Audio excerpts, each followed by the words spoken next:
Adrienne Salinas was living a charmed life in the lively college town of Tempe, Arizona. The gorgeous, vivacious 19-year-old was attending school, had good friends, a serious boyfriend, and a doting father. She was daddy's little girl.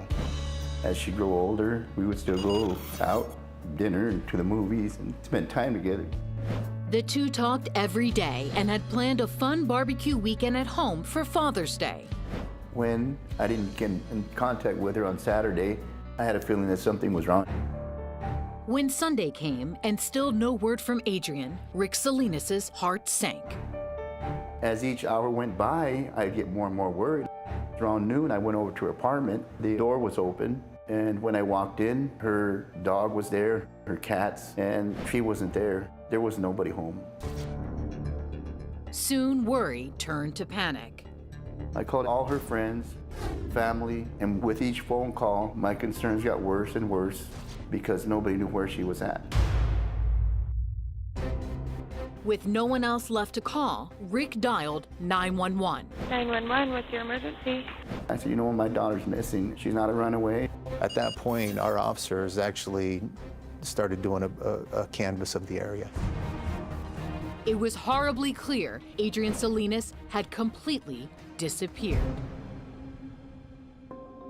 As police arrived at her apartment, so did friends and her boyfriend, Francisco Ortega, who said he hadn't seen her since the previous Friday night when the two had a heated argument. We realized that she hadn't contacted or had conversations or called anybody since Saturday morning. Just the night before, the group of friends had celebrated a birthday party at Adrienne's apartment. Adrienne and Francisco left the party around 2:30 a.m.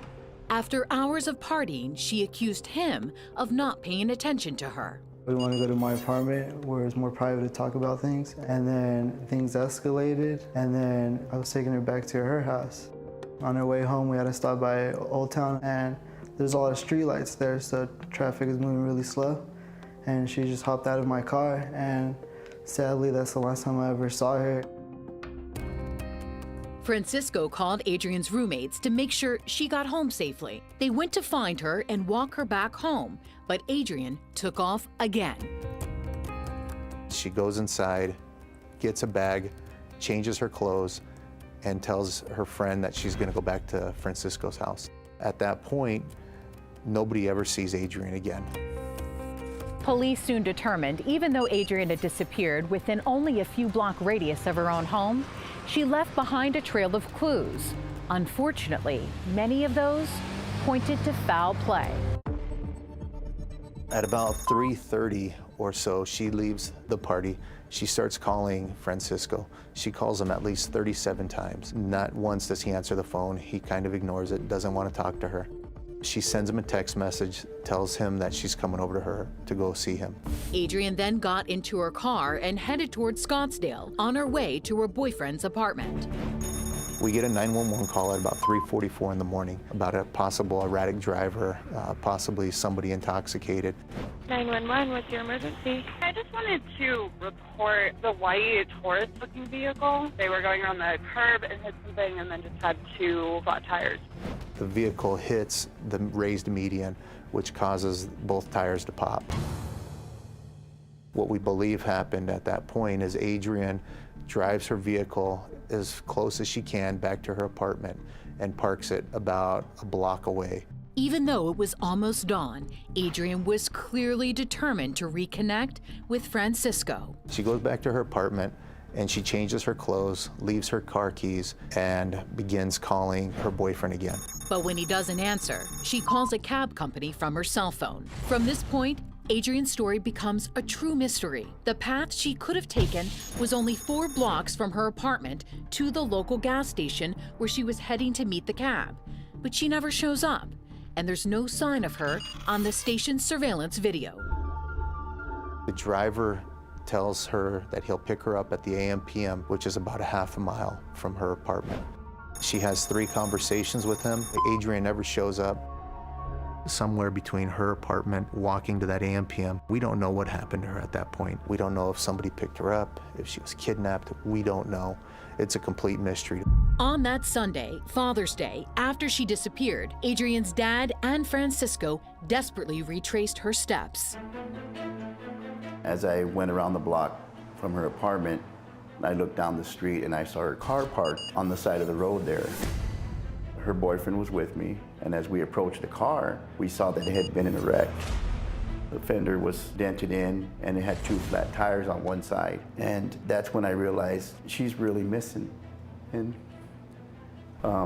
I kind of lost it. I, started crying. I'm thinking, where could she be? I remember just running around, knocking on the people's doors on that street. Instantly, just started screaming. Why would she just leave the car there? Why didn't she call me? She'd call me if the car needed oil. Despite his questions, Rick tirelessly continued to search for Adrienne, but police had their own questions. They immediately turned their investigation on Francisco, who was given 3 lie detector tests and repeatedly questioned about the trouble in their relationship. They also looked at the cab driver who was scheduled to pick her up at the time she went missing. Both men were eventually cleared as persons of interest. I quit my job and I just devoted all my time to doing what it takes to find a missing person. Asking people, anybody that walked by. I mean, from that point on, that's all I ever did, was just try to find some kind of clue, some kind of somebody must have saw something. Tempe police made Adrienne a top priority too, searching miles of terrain, investigating hundreds of tips, and conducting dozens of polygraph tests. Despite no signs of Adrienne or her phone, police never gave up hope. So this is Weeks Wash that we're driving in right now.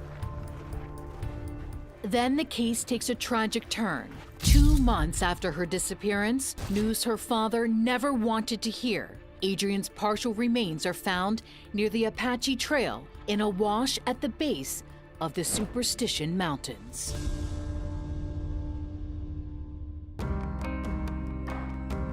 The area where we're at is about over 30 miles from where Adrienne lives and where she went missing. She had to have been transported out here somehow, and we just don't know how she got out here. We're hoping somebody's memory will be jogged by this.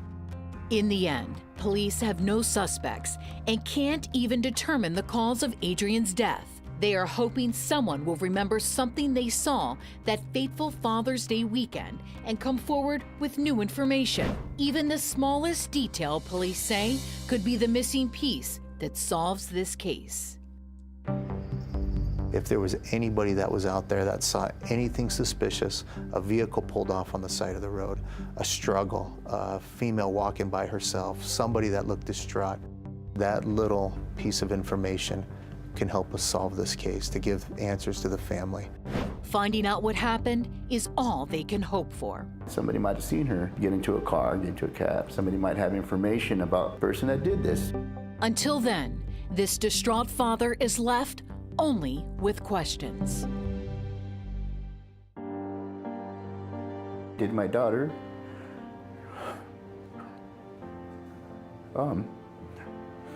her last moments here on earth, did she cry out for death?